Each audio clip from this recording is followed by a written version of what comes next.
Hey everyone, after more than 15 years in the business, I finally got a book published. If you want to do me the biggest favor in the whole world, please head over to mikeyop.com and buy a copy. That's MIKEYOPP.com, and the book is named Martyr, and it's about psychics and the history and future of the universe. I wrote it, and I think you'll love it.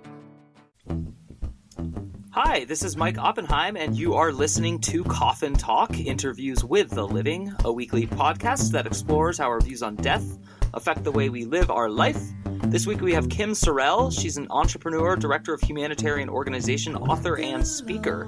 She devoted a year in search of the true meaning of love, and she actually found it. And her award-winning and best-selling book, Love Is, chronicles her sometimes funny, sometimes scary, always enlightening journey that led to life-changing discoveries found mainly on the streets of Haiti.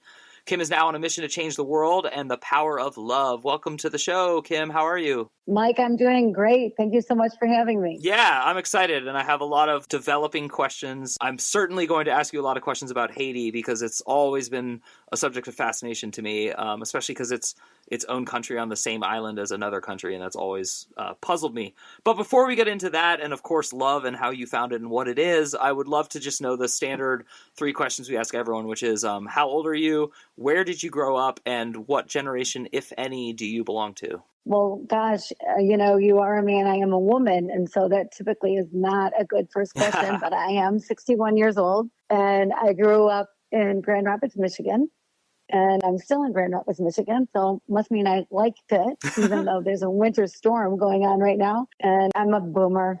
I'm the tail end of the boomers. Gotcha. Yeah, I'm the tail end of Gen X or the beginning of millennial. Yeah, and it's funny because we tell our guests to listen to an episode ahead of time, and I know you did, but one of the reasons that we asked them to do that is so they know that we're going to ask them how old they are, because it has definitely rubbed a couple people the wrong way. But it's also a conversation about life and death, so it's okay. So actually, let's go into the anything in a weird order. But I would just love to know that Haiti, especially in America, and I'm pretty sure internationally, does not have the greatest reputation. It has like a very low longevity rate for people living there. It's got a lot of poverty and just a lot of, I've read different versions that say it is literally the most impoverished country in the world, or it's in the top 3. People can argue and fight about that. That's not my job on this show at all. But I am curious, why would you pick Haiti, of all places, to spend that much time? Well, it's interesting. I was diagnosed with cancer. It's going to sound like an odd beginning to the answer of your question, but I was diagnosed with breast cancer, and 4 months later, my husband was diagnosed with pancreatic cancer, and he passed away 6 weeks after that. Wow. So at 47 years old, I was alone and not sure what I was going to do. And when I was healthy enough to finally go back to work, I thought I'd kind of take things slowly. And I happened to run into a man who was running an organization that my father and I had started 10 years before that. And I said, gosh, do you need any help? What about bookkeeping? And so I started January 1st of that year as a part-time bookkeeper. And 12 days later, there was an earthquake in Haiti that killed 200,000 people.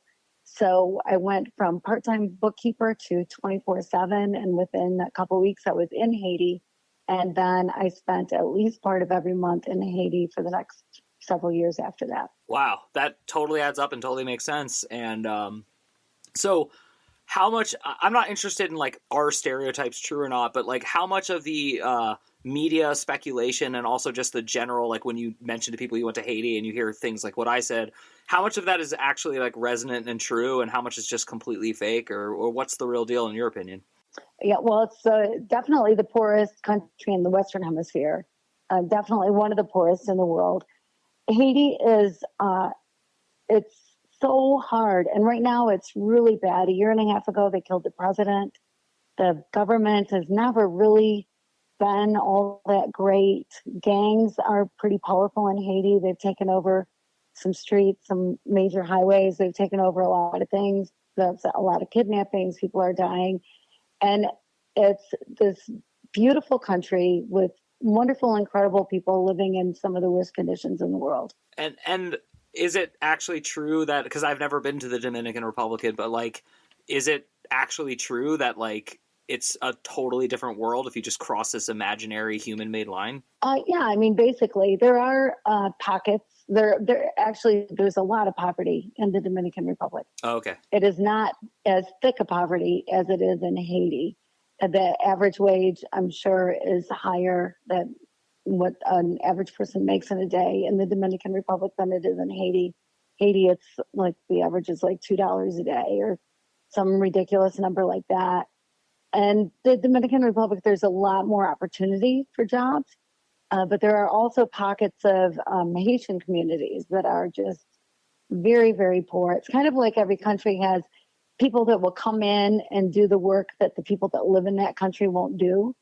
And that's true of the Dominican Republic with Haitians. Like, they have the worst jobs in the Dominican Republic, working the coffee plantations and that kind of thing, sugarcane, which is just tough jobs. Wow. I mean, it's so interesting. And with your own cancer diagnosis, if I heard the story correctly, you got it slightly before your husband got his, correct?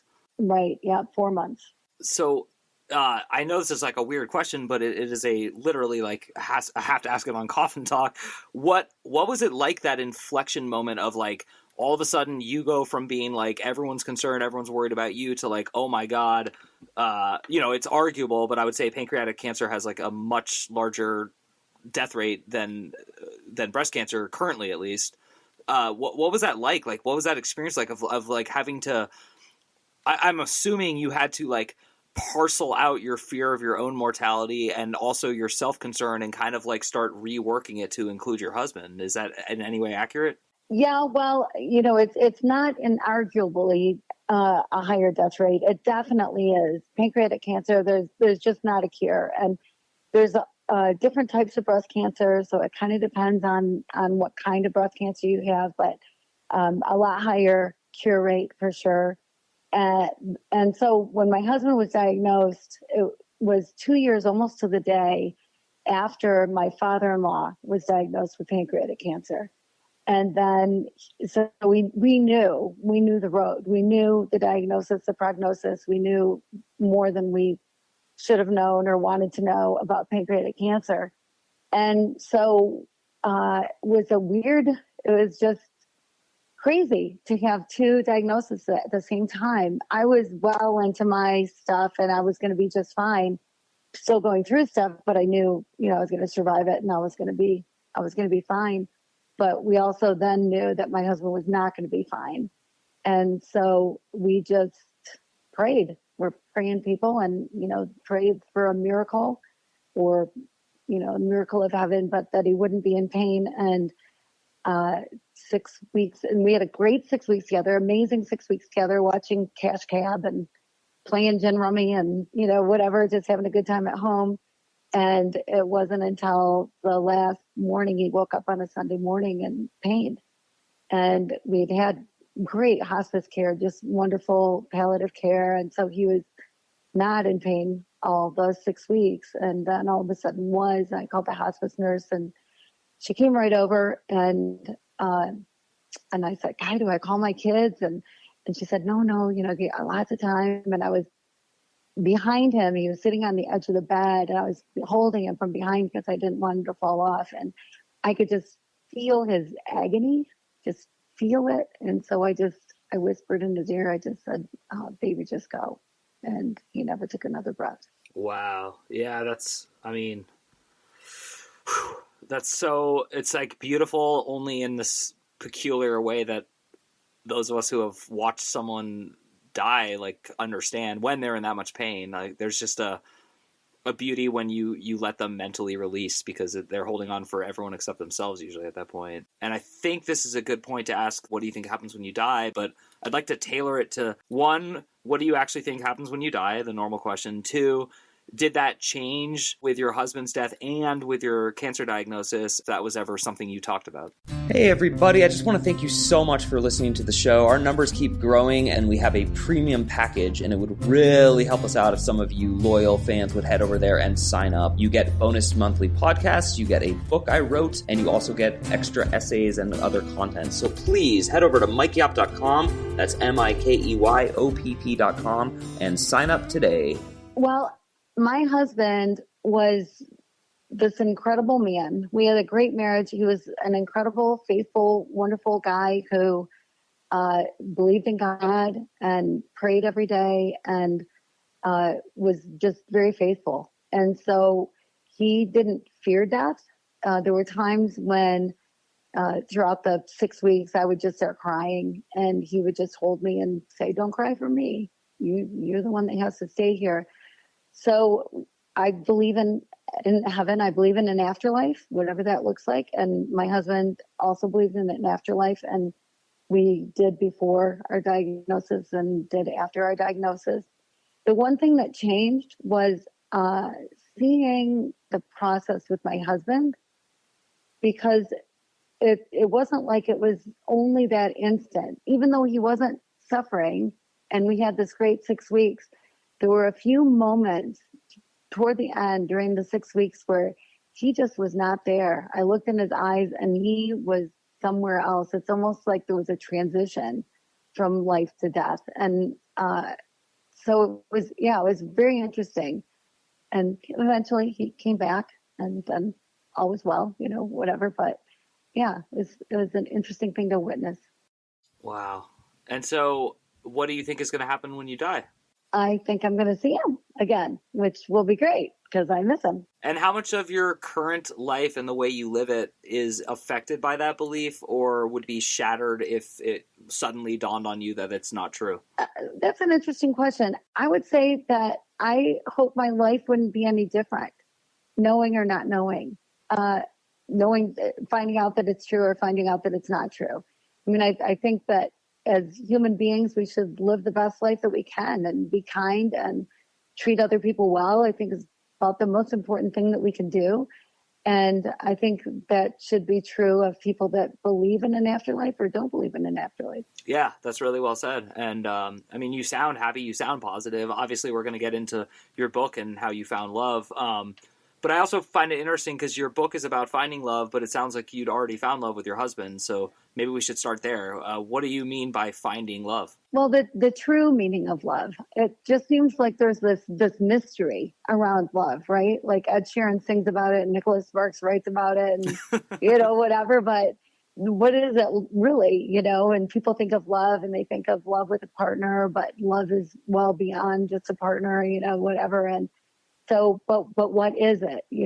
I figured that I wanted to live the best life I could to honor my husband, and thinking that would be the most honoring way to live for my husband. So I wanted to make sure I was doing it right. And so I believe that if you love, then that's the best thing that you can do. But what is love really? So I decided I need to figure out what love is so that I knew I was doing it right. Well, please go on. Let's hear what happened kind of in chronological order now. So you decided to honor him and you know how you want to honor him. And then you're also going to love as a part of honoring him. So what happened next? Yeah, well, so I decided I'd dedicate a year to figuring it out. And I have to tell you, Mike, I have a hard time committing to an entree when I go to a restaurant. So to dedicate a year to something was quite a stretch for me, but I decided that's what I was going to do. And so I took this 2,000-year-old poem that you hear at a lot of weddings: love is patient, love is kind, does not envy, does not boast, etc. And I decided I would take one word a month and figure out, well, what is love that is patient? What is love that is kind? And the things that I discovered just blew my mind. Nothing that I'd ever seen or been taught before. And we just have a lot of love wrong, and it's passed down to us, right? Our parents, grandparents, teachers, whoever teach us about love, demonstrate love to us. But if they don't know, then how are we going to know? And so I just think it's not been handled great all along. So what would be your best advice to a young person who has had their first heartbreak and they're either getting jaded, already jaded, or they're about to join team F love, I don't care? What's your best advice to someone in that horrible mental state that most of us have been in at some point? I haven't heard of that particular team. I don't know if they're better than the Detroit Lions. They probably are. But anyway, I would say that if you understand what love is, then you understand that it's not something that you fall in and out of. It's not something that should crush you. It's something that you are. And then how you decide to live it is up to you. But when you are devastated, it's because you're questioning yourself. Were you not worthy of love? Did you do something wrong? What happened? You thought things were great, and all of a sudden he walks out of your life. She walks out of your life. And what happened? What's wrong with me? What's wrong with me? Well, there's nothing wrong with you. There's nothing wrong with you. They may be a great person, just not your great person. It's okay. We learn probably more from our breakups than we do from the great times. So take it, learn from it, and realize there's life after bad relationships. Life goes on. It came to pass, and it will pass. But don't be so hard on yourself, because it's really what it comes down to is being hard on yourself and wondering if you're even worthy of love. And the answer is yes. Yes, you are worthy of love. And that it's kind of funny timing, but I listen to a lot of podcasts, and I don't even remember who I was listening to, but it was not their own words. They were attributing someone else. So it's even more complicated for me to trace the origin of the quote. But I did like the quote, and the person said, it took me a long time to realize that love is an action. It's not a thing. It sounds like you're working towards and speaking about the same thing. Does that kind of match your experience? Well, yeah, no, that's a great quote. I would go take it a little bit further than that. We quite often think of love as a feeling or an emotion. But if you watch a scary movie, that night you go to bed, you hear every bump, every creak, everything, and you are scared, right? You're living in this fear. But it goes away because we don't live in the fear. We don't stay in the fear. But love, you don't hang it up when you get home. You don't put it in the closet. You don't put it in a drawer at work. Love is all-encompassing. Love is who you are. Love is walking, talking, living, breathing, giving, doing. Love is who you are, and love is who you should be to other people. That's great. And I imagine when you're an American abroad in Haiti that you can feel a lot of love from locals, but you can also feel a lot of resentment because, especially specifically the United States, we have a pretty awful track record with that nation, up to and including the recent assassination of their president, which has been speculated to have been tied into our country and all that kind of stuff. I'm not asking you to get political, not at all, but I am curious, how do you respond to someone that you're trying to love who's clearly resenting it and doesn't seem to want it? Well, I think it doesn't matter what country you're in. When you get a response like that, it's their response. One thing about love is, you hear that it's a two-way street. Like, if you're there to help people, they should be happy, accept your help, and love you for it. But love is a one-way street. You have no control over anyone but yourself. You bring a baby home, you've got control, total control. When they eat, when they sleep, when you give them a bath. But then 6, 7, 8 months later, your Tupperware is all over your kitchen floor. Your pots and pans are banging. And you realize you have lost all control and you will never get it back again.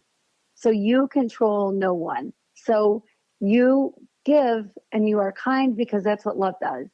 And if you have these expectations of getting something back, that's not love.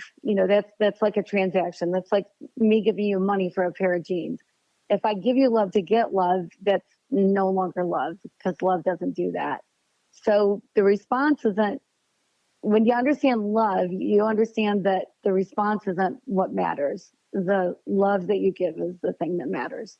That's, very profound, very well said. Yeah, and it's as if you have a spy camera in our house because we're raising a little 1.5-year-old right now. And I'm definitely familiar with that feeling. I also have a 7-year-old, and I've definitely felt different forms of love and resentment from him at different times, and they're not logical, and I try not to let it bother me, but every parent knows that experience. If like a person's like yelling at you, go away, and you're like trying to be loving, is the loving thing to do to just go away?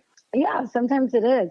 If you're in a relationship that is abusive, that is harmful to you, that in any way, physically, mentally, emotionally, you have somebody pushing you away that doesn't want to be in your life, that's damaging, that's hurtful. But, somebody hurting you, somebody abusing you, sometimes the best thing you can do is walk away. And that is love. And it's not love to stay. Because if you stay, you're enabling the person to still live in that same behavior. You're not helping them to get out of that behavior, because it can become habit, treating people poorly. So sometimes love would say, walk away. Walk away. Cool. Thank you. I think that's really helpful for me and others to hear. And then I do have like a pretty large question I want to ask you, but before I get into that, because we were talking a lot about your book, and it sounds great, and I especially love as a writer that you took that famous like poem / saying that we all hear at the weddings, and then you divided it, and I'm assuming that, you know, each chapter probably applies to it and all that, and I just like that style. So I am curious, in your biography, you talk about how it's sometimes funny, sometimes scary. What's like one of the funnier stories and what's one of the scarier stories? Oh, goodness. Well, one of the scariest stories was I was chased by a motorcycle gang. That was a little crazy. That was a little harrowing. And one of the funniest things is I slept outside with tarantulas and snakes and chupacabras or whatever it is that's lurking in the bushes of Haiti, and was scared to death.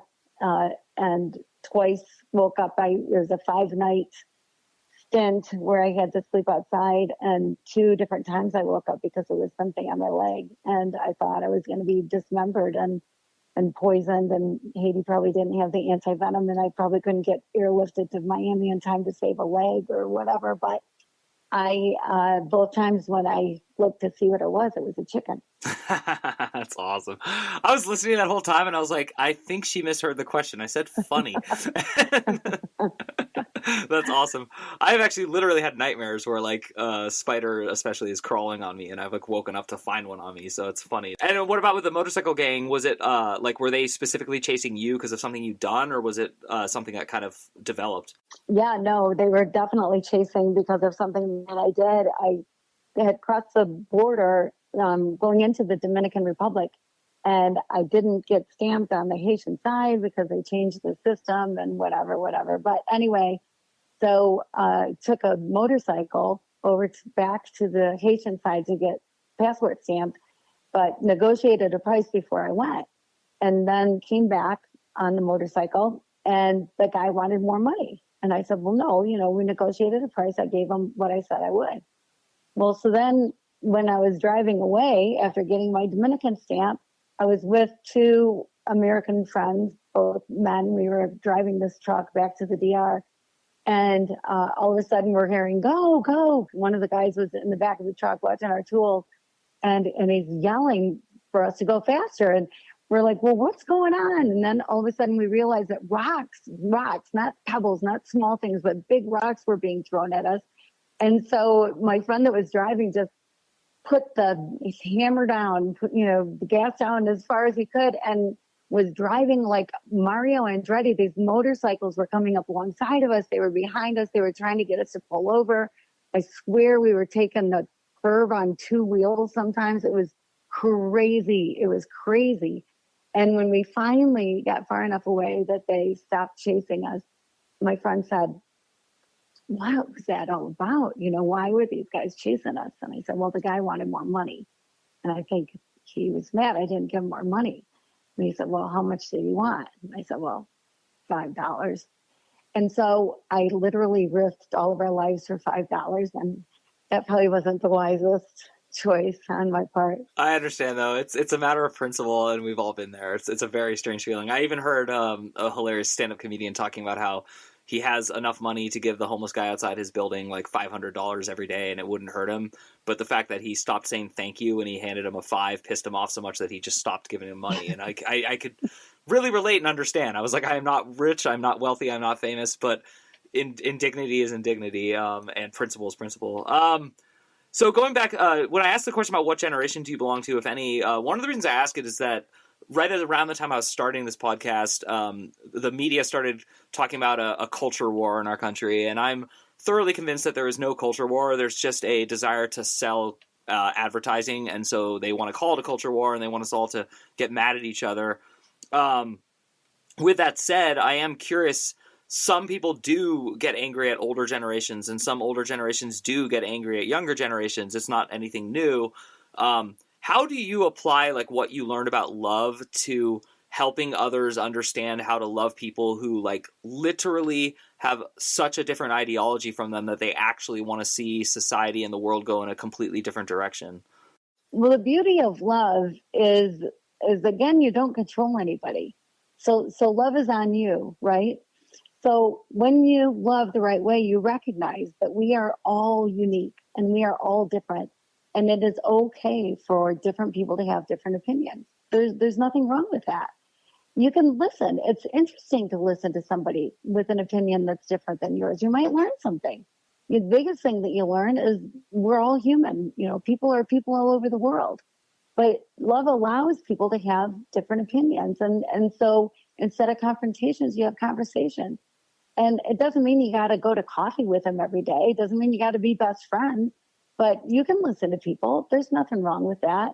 I think sometimes there's this confusion about people and the things they do, or people and their memberships, you know, in a political team or whatever team. You mentioned a team earlier. So whatever team people want to put themselves in, whatever kind of label people give themselves, because love doesn't label, but we label. And that you don't have to be a part of that team, but it's okay for somebody else to, because it's up to them, because they control themselves. So love would say that you love the person, you know, like before you married your wife, your beautiful bride, you were head over heels, right? And she was head over heels with you. Like she couldn't wait probably to walk down that aisle. You guys couldn't wait to say I do. But then you left your dirty underwear on the bathroom floor, and she got so mad, and she wondered why the heck she married this slug of a man that would leave his dirty underwear on the bathroom floor, and wondered about her love. But she shouldn't have wondered about her love. You shouldn't wonder about your love, because you are not leaving dirty underwear on the bathroom floor. That's not who you are. She didn't fall in love with the action. She fell in love with the person.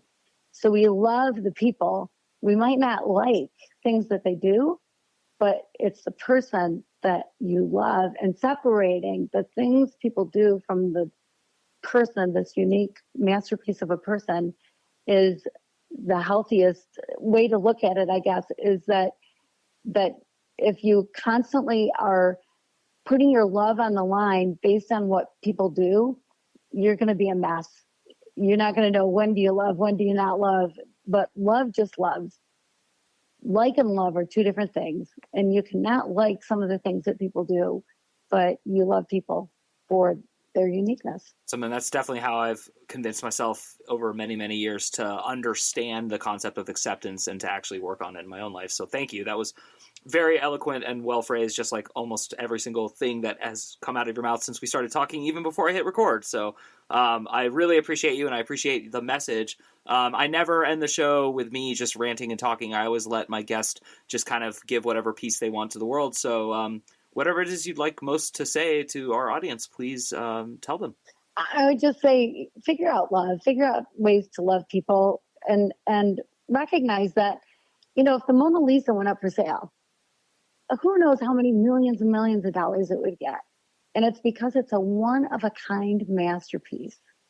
And so are you. You are a one-of-a-kind masterpiece. There's nobody who's ever been exactly like you. There will never be anyone exactly like you. Nobody's walked in your shoes every minute of every day.